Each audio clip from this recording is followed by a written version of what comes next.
My name is Elena, and I'm 40. For the longest time, I thought I had everything figured out. Life wasn't perfect, but it felt stable. Or so I believed. I lived in a quiet small town where everyone knows everyone. My house, tucked away at the end of a cul-de-sac, used to be lively. Or at least, it was 3 months ago. Make sure to subscribe to my channel so I can continue bringing you more fascinating true stories like this one. And don't forget to watch this video till the end and like the video, because this story is going to be incredibly interesting. Please hit the like button to show your support. Everything changed when my husband David left. There wasn't an argument or a big fight. He just left behind a brief note on the kitchen counter next to the cold coffee I had made for him that morning. It simply read, "I need space." That was it. No explanation, no farewell. Nothing. I stared at the note, my hands trembling, feeling as if it was too heavy to hold. The first few weeks after David left felt like a blur.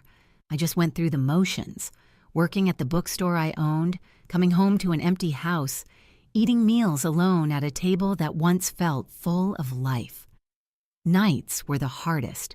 I'd lie in bed, staring at the ceiling, wondering what I had done wrong or how I missed the signs. I had no family close by. My parents had retired to Florida years ago, and my younger sister lived on the other side of the country. The only person I saw often was my neighbor, Sophia, who would drop by with her 2-year-old son. Her life seemed so perfect and full of love, which made my own loneliness feel even more intense. Then came Ryan. He was David's nephew, a college student who had just moved to town to study at the local university. David had always been very close to his family, so when Ryan called and asked if he could stay at my house while he got settled, I couldn't say no. It seemed like the right thing to do. After all, I had plenty of space, and maybe having someone around would fill the emptiness that had taken over my home. Ryan arrived on a rainy afternoon, his car packed with boxes and books. He looked so much like David when we first met, tall, lean, with that same crooked smile. I quickly looked away when I felt a lump in my throat. "Thanks for letting me stay," he said as he carried his things into the spare room. "I won't be a burden." "It's no trouble," I answered, though I wasn't sure if I truly believed that. I couldn't predict how this arrangement would affect me, but I hoped it might distract me from the void David had left behind. At first, Ryan kept to himself, spending most of his time in his room or at the library studying. But over time, little things began to shift. We'd cross paths in the kitchen and exchange polite smiles. One evening, he offered to cook dinner, and we ended up eating together at the dining table for the first time in weeks. "You must miss him," Ryan said gently, his voice filled with understanding. I nodded, feeling the familiar sting of tears I had been trying to hold back. Ryan had a way of making me feel heard, like he truly cared about what I was going through.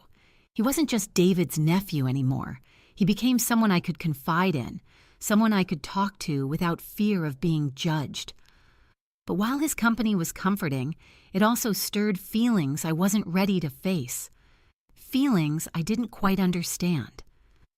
As days turned into weeks, Ryan's presence began to feel less like an interruption and more like a small comfort. He had a way of filling the silence, not with noise, but with his energy. The house didn't feel as empty anymore. Each evening, we shared more meals, and our conversations grew longer and more personal. It started innocently. He would ask about my favorite books, pulling them off the shelf to flip through while I explained what made them meaningful to me. I found out he loved photography and would show me pictures of places he had visited, sharing the world through his eyes. In those moments, there was a warmth I hadn't realized I was missing. One evening, as rain tapped against the windows, Ryan walked into the living room holding a mug of tea for me. "You look like you could use this," he said with a gentle smile. I was curled up on the couch, staring blankly at an old movie on TV. "Thanks," I said, taking the mug from his hands. His fingers brushed mine, and I felt something more than just the warmth of the tea. A spark. Something deeper and more unsettling. I pushed the feeling away, telling myself it was just because I was emotional. It wasn't until a week later that it happened again. We were in the kitchen cleaning up after dinner. I reached for a plate at the same time that he did, and our hands touched. We both laughed nervously, but the moment lasted a little too long. I looked up and met his eyes, and for a brief moment, the air between us felt charged with something I couldn't explain. I told myself it was nothing. He was just being kind, and I was overthinking it. But the small moments kept happening. One night, we stayed up late talking about David, his childhood, the things that made him smile, the way he used to brighten up a room. Ryan listened closely, his eyes full of understanding that made my chest tighten. "You must have loved him a lot," he said, his voice soft. "I did," I answered, my voice trembling. "But sometimes love doesn't feel like enough." Ryan didn't reply, but the look on his face told me he understood more than I thought. I felt guilty, as though just talking about it with him was a betrayal to David. But at the same time, it felt like Ryan had taken away some of the burden I had been carrying. As the days went by, I started noticing how much I looked forward to seeing him. I would wait in the kitchen when I heard him coming downstairs or stay up just to ask how his day had gone. It seemed harmless. I told myself I was just lonely, and he was being kind. That's all it was. But deep down, I knew it was more. There was a part of me that craved his attention in a way I couldn't explain. The way his eyes brightened when I laughed, or how his voice softened when he spoke to me. It wasn't just kindness, and I couldn't deny how it made me feel. One evening, as we sat on the back porch watching the sunset, Ryan turned to me. "You've been through so much," he said. "I don't know how you manage." "I don't have a choice," I replied, my voice shaky. "I just keep going." "You're stronger than you think," he said, his eyes steady. There was something in his gaze that made my heart race, admiration and something more. I looked away, scared of what I might feel if I looked at him too long. The tension between us grew every day. We never spoke about it, but it was there in the quiet moments, the way his hand lingered a second too long when he passed me a plate, the softness in his voice when he said my name. It was in the way my pulse quickened when he was near, no matter how much I tried to ignore it. One night, after dinner, I was cleaning up when Ryan came into the kitchen. "You should let me help," he said, taking the dish towel from my hands. "You've done enough for today." I wanted to argue, but the way he looked at me made the words get stuck in my throat. He reached past me to grab a plate, and his arm brushed against mine. The touch was quick, but it sent a shiver down my spine. I stepped back, my heart pounding. I should go to bed," I stammered, trying to avoid his gaze. "Elena," he said softly. I froze, gripping the edge of the counter. "You don't have to keep everything bottled up," he said. "It's okay to let someone in." His words hit me like a wave, and for a moment I felt like I might drown in the emotions they stirred. I turned to face him, my eyes searching his for answers. But I couldn't find the courage to ask. Before I could say anything, he stepped back, breaking the moment. "Good night," he said quietly. "Good night," I replied, my voice trembling. That night, as I lay in bed staring at the ceiling, I couldn't stop thinking about him, about the way he looked at me, about how he made me feel. It was wrong, I knew that. After all, he was David's nephew. But the loneliness I had carried for so long had felt unbearable. And somehow, Ryan had managed to ease that pain. I hadn't thought it was possible. But now I felt like I was standing at the edge of a cliff, torn between what I knew was right and what my heart was telling me. The lines between what I wanted and what I could have were becoming harder to see, and I wasn't sure how much longer I could stop myself from crossing them. It was a Friday evening, the kind that felt heavier than it should. The rain outside had turned into a steady downpour, and the sound against the windows filled the house. Ryan and I had just finished dinner. I could feel the tension between us, something unsaid but clearly there, building for weeks. As I cleaned the plates, Ryan leaned against the counter, watching me. "Elena," he said, his voice low and almost unsure. I turned to face him, holding the dish towel as if it could help me steady myself. "You've been doing everything for everyone for so long," he said. "Don't you ever let yourself just feel?" The question hit me harder than I expected. "I don't have time for that," I replied, avoiding his gaze. "There's too much to figure out, too much to handle." "You don't always have to be so strong," he said, stepping closer. "It's okay to let someone be there for you."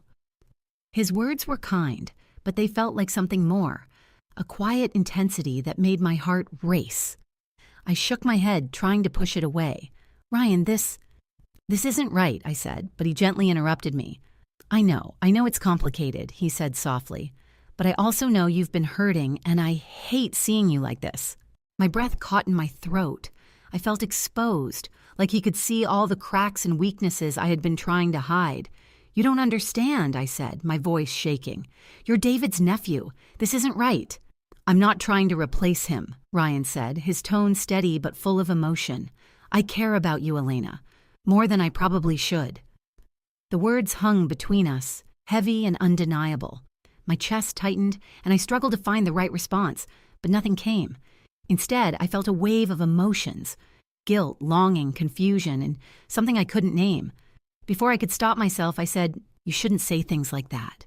"But it's the truth," he replied, his eyes locking with mine. "And I think you feel it too." I wanted to deny it, to tell him he was wrong, but no words came. My silence spoke for me, and I saw a flicker of hope in his expression that terrified me.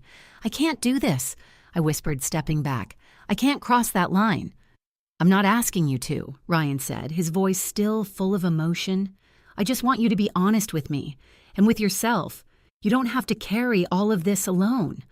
Tears filled my eyes, making everything blurry. "This isn't fair," I said, my voice cracking. "To you, to me, to David. It's not right."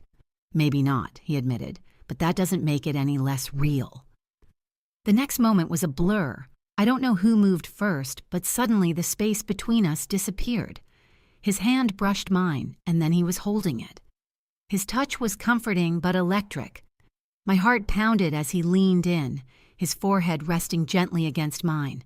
"Tell me to stop," he whispered, "and I will." I opened my mouth, ready to say the words, to tell him this was wrong, but nothing came out. Instead, a tear slipped down my cheek as I stood there, caught between what I knew and what I felt. Before I could think, I pulled away, my chest rising and falling as I struggled to breathe. "I can't," I said, shaking my head. "I'm sorry, Ryan, I can't." The look on his face broke my heart, a mix of understanding and pain. He stepped back, giving me the space I needed, even though I didn't know how to use it. "I'm sorry," he said softly. "I didn't mean to make things harder for you." "You didn't," I replied, my voice barely audible. "It's not your fault." We stood there in silence, with only the sound of the rain outside breaking the tension. Finally, Ryan nodded and walked out of the kitchen, leaving me alone with my thoughts. I leaned against the counter, tears streaming down my face. I was flooded with emotions. I knew I had made the right choice by stopping things, but the pain in my chest was undeniable. I had crossed a line I never thought I would, and now there was no turning back.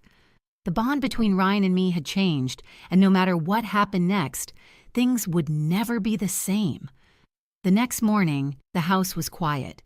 Ryan's door was closed, and I didn't have the courage to knock. I kept myself busy with chores, trying to move my hands so my mind wouldn't wander, but it didn't help. The events from the night before played over and over in my head. Every moment, every word, every unspoken feeling.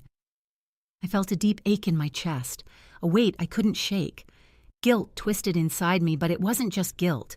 There was something else, a longing I didn't want to face, a quiet wish for something I knew could never be. I had crossed a line, and even though nothing had happened, the space between Ryan and me was forever changed. As the hours passed, I found myself staring out the window at the rain-soaked yard. My reflection in the glass looked like a stranger, tired, confused, and lost. I wondered who I was now. Was I still the loyal wife mourning her husband, or was I someone who had let loneliness cloud her judgment? Maybe I was both. By late afternoon, I finally found the courage to talk to Ryan. I knocked softly on his door, my heart pounding. He opened it after a moment, his expression guarded but kind. "Hey," he said, his voice quiet. "Can we talk?" I asked, my voice trembling. He nodded and stepped aside, letting me in. We sat down, and the silence between us felt heavy and awkward. I struggled to find the right words, but nothing seemed right. Finally, I spoke. "I'm sorry for last night." "You don't have to apologize," Ryan said, his voice gentle. "I shouldn't have said what I did. I care about you, Elena, more than I probably should, and I didn't know how to keep that inside anymore." His honesty hit me hard, sharp, and painful. "I care about you too," I whispered, "but it's not right. You're David's nephew, your family, and I don't know how to deal with what I feel. And what I know is wrong." Ryan nodded, his eyes focused on the floor. "I get it," he said softly. "I really do. And I don't want to make things harder for you. Maybe it's best if I move out." The thought of him leaving made my heart sink, but I knew he was right. "I think that might be best," I said, though the words felt like a betrayal. "It's not because I don't value you, Ryan. It's because I do." For the next few days, we barely spoke. Ryan started packing his things, and with each box he carried out, the house felt emptier. I found myself standing near the spare room, listening for the sounds of his footsteps, his quiet hum as he worked. When the day came for him to leave, I stood at the door, trying to hold my emotions in check. "Thank you for everything," he said. Ryan's voice was steady but sad. "You've been there for me in ways I can't even explain." I smiled weakly, feeling tears about to spill. "And you've been there for me too," I said, "more than you know." We shared a brief hug, a moment full of unspoken feelings. Then he was gone, and the silence in the house felt deafening. In the weeks that followed, I tried to rebuild the walls I had let fall. I threw myself into work at the bookstore, spent more time with Sophia and her son, and even started therapy to sort through the emotions I had been holding inside.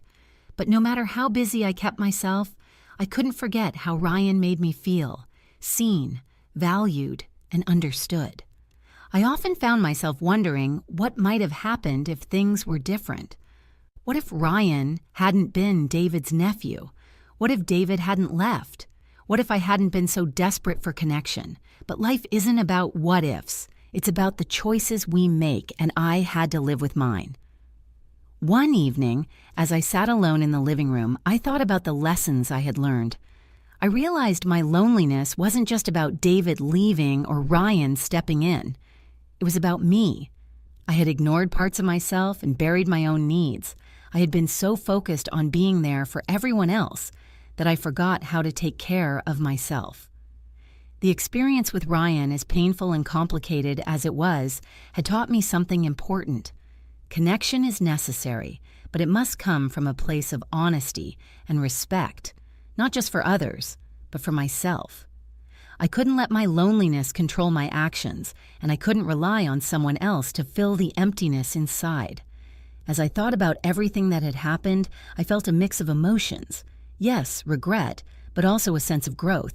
I wasn't the same person I was when David left. I wasn't the same person when Ryan arrived. I was still figuring out who I was, but for the first time in a long time, I felt like I was on the right path. As for Ryan, I didn't know if I'd ever see him again. Part of me hoped I would, just to know that he was okay. But for now, I needed to focus on myself, on rebuilding my life, one step at a time. The rain started again outside, the gentle sound against the windows a reminder that storms don't last forever. The aftermath might be messy, but it's where growth begins. Life is complicated, and sometimes the lines between right and wrong become blurry when emotions take over. Elena's journey of loss, connection, and self-discovery is far from over. What will happen when the ghosts of the past and the promises of the future collide? Will she find closure or be haunted by what might have been in turn? If this story resonated with you, we'd love to hear your thoughts. What would you have done in Elena's place? Would you have let Ryan stay, or was letting him go the right choice? Share your perspective in the comments below. It might just start a conversation that changes someone's outlook. If you want to follow Elena's journey and find out what happens next, make sure to hit that subscribe button and turn on notifications so you don't miss part 2. Your support helps us bring more stories like this to life. stories that dive deep into the complexities of the human heart. Don't forget to like and share this story with someone who loves exploring the gray areas of life. Thank you for watching, and we'll see you in the next chapter of